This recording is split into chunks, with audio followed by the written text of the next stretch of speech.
ازيكم عاملين ايه؟ النهارده الحلقه مختلفه شويه. النهارده هنتكلم عن احترام الخصوصيه.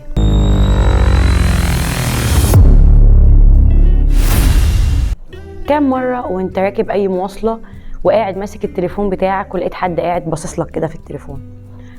كام مره انتي كبنت لسه ما اتجوزتيش اي حد بيجي يخش قبل ما يسلم عليكي شخصيا يقولك ايه مش هنفرح بيكي؟ كام مره انتي لسه متجوزه وواحده تيجي تشوفك ايه مش هنفرح بعيالكم؟ ده ما فيش حاجه جايه في السكه. كم مره بسبب العادات والتقاليد الناس بتدخل بيتك على اساس ان هو المتحف المصري، بتخش انت مطلوب منك ومجبر ان الناس دي تخش تلف في بيتك وتتفرج عليه.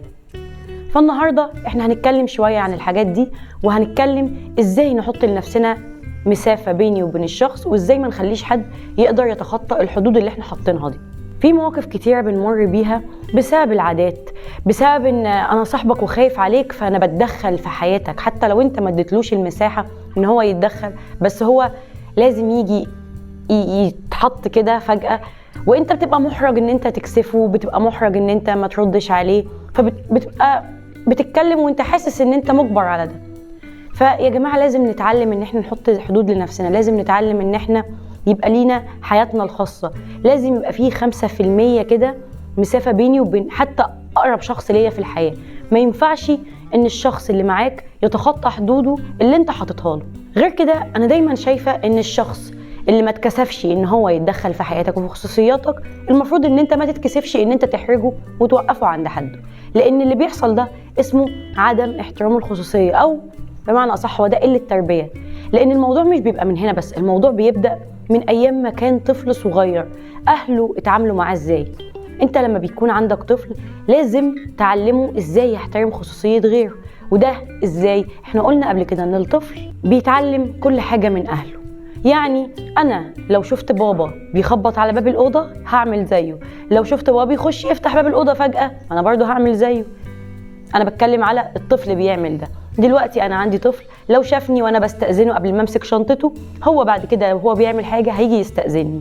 لو شافني وانا بقتحم خصوصياته وبفتحها من غير ما استأذنه هو هيعمل زيي برضو.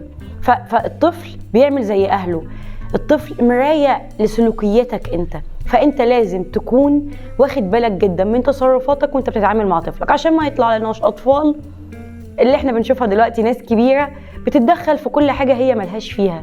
لازم يبقوا عايزين يعرفوا كل حاجة، لازم يحطوا نفسهم في كل حاجة، حتى لو انت اصلا مش مديهم المساحة دي، او لو انت حاطط الحدود دي. فالطبيعي ان الطفل من وهو صغير احنا بنعلمه يعني ايه احترام، يعني ايه يحترم الشخص غيره، يعني ايه يحترم خصوصيات غيره، يعني ايه ما يتدخلش في اللي ملوش فيه، وما يسألش في حاجة طالما الشخص اللي قدامه ما فكرش ان هو يفتحه فيها. صدقني لو انت اتعاملت مع طفلك كده هيكبر في كل الحاجات دي، هيكبر بيحترم خصوصية غيره، ما بيتدخلش في اللي ملوش فيه. انت كمان ما تتكسفش ان انت تحط حدود للناس اللي حواليك، ما تعملش الحاجات دي بدافع ان انت محرج تكسفهم، ان انت متضايق علشان انت مش عارف تقول للناس دي لا. لو لقيت حد بيبص في تليفونك قولها له في وشه لو سمحت، خلي عينك في نفسك في حاجتك.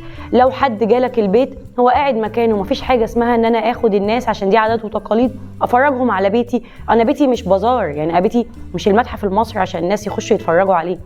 انت جيت كضيف قاعد مكانك، غير بقى لو انا اللي جيت صاحبة البيت نفسه او صاحب البيت نفسه وقلت لك تعالى هنقوم نقعد مش عارف فين، لكن انا مش مجبر ان انا افرجك على بيتي، مش مجبر ان انا ادخلك اوضه، مش مجبره ان انا حاجتي الشخصيه الناس تطلع تفتحها. زي في الارياف والحاجات اللي بتحصل ان البنت لازم حماتها واخوات جوزها بيطلعوا بيفتحوا دواليبها وبيشوفوا هي جايبه ايه. ده مش من حق اي حد، انت من حقك ترفض ده، من حقك تقولي لا، من حقك ما تسمحيش ان ده يحصل.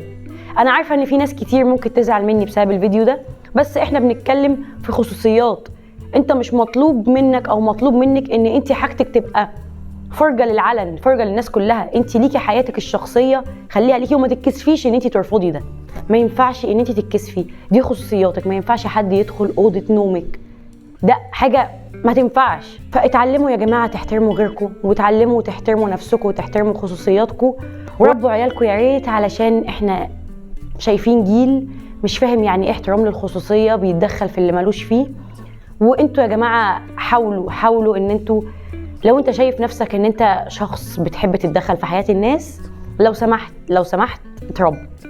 واخيرا اتمنى ان الناس تحترم نفسها وما تتدخلش في حياه غيرها، لان بجد احنا الفتره دي الناس بقت بتتدخل بشكل غير طبيعي في كل حاجه هي ملهاش فيها. وبكده نكون خلصنا حلقتنا النهارده، واستنونا في اللي جاي. سلام.